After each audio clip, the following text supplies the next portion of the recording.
what's up, jazz guitar friends? Larry Tambanini here with Jazz Guitar Under 5 Minutes. How's it going out there? Hope everybody's having a great day of the guitar. I know I am.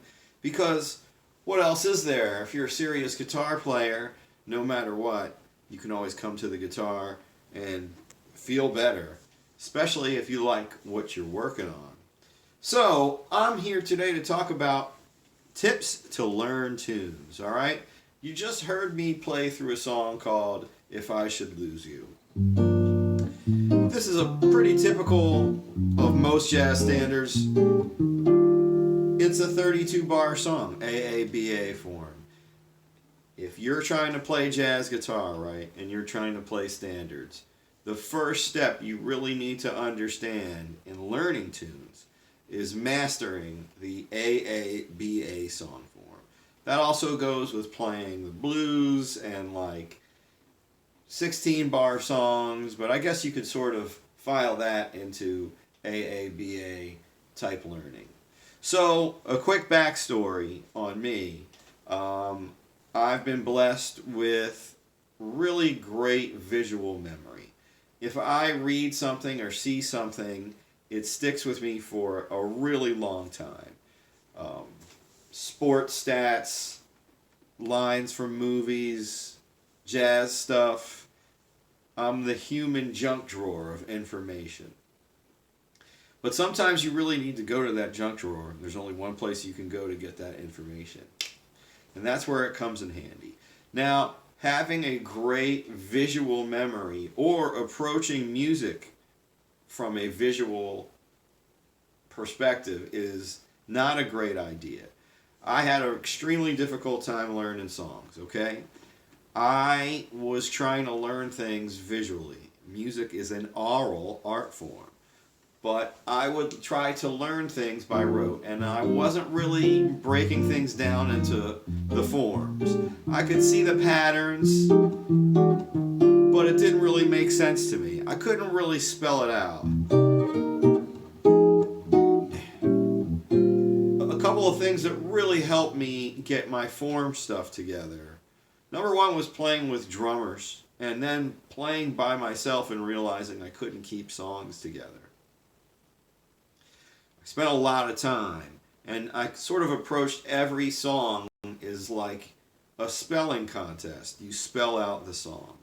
When you can get to the point where you're going to take, if I use this song as an example, anybody that's playing can kind of hear that's G minor. Kind of does a little fun, little chromatic thing down there to get itself to the E flat. But, the idea of just really being able to spell those chords out. And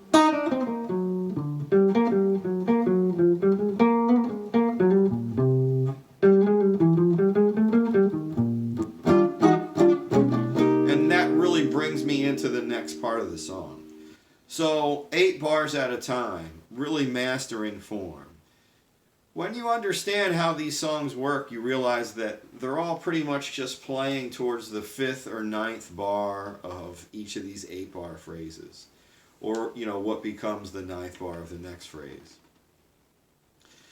So, you can sort of see where the song is moving in that case. But if you're not aware of that and you're trying to just visually map it out, it's going to be extremely difficult.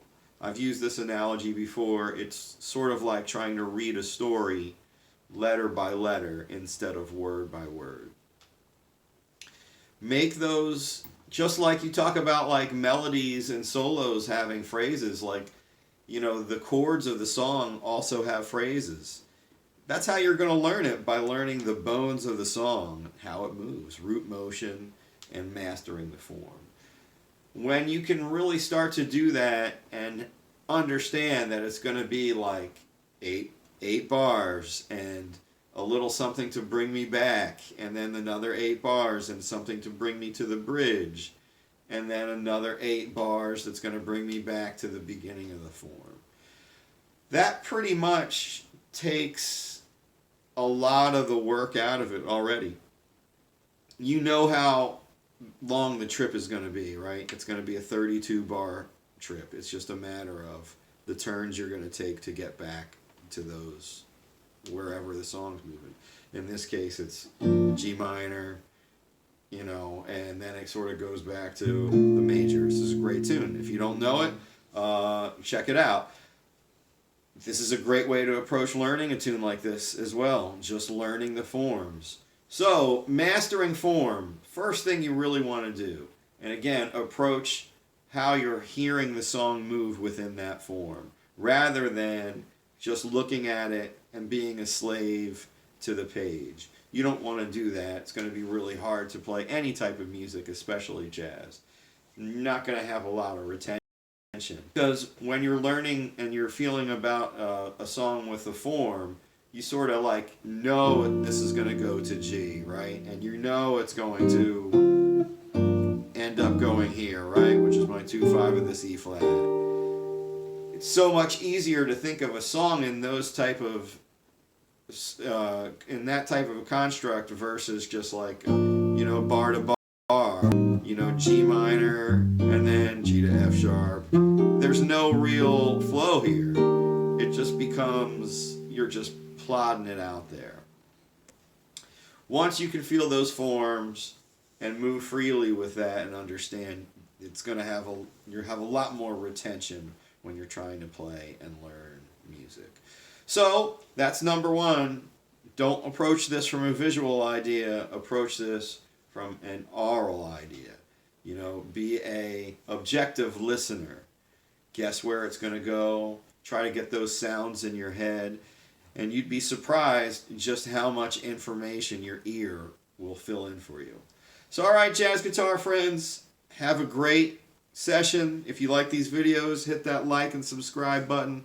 I've been putting up content the last few days, and I really appreciate all the support and all the amazing interactions and questions that I've been getting. Thanks so much. I really appreciate it. Keep swinging. Bebop!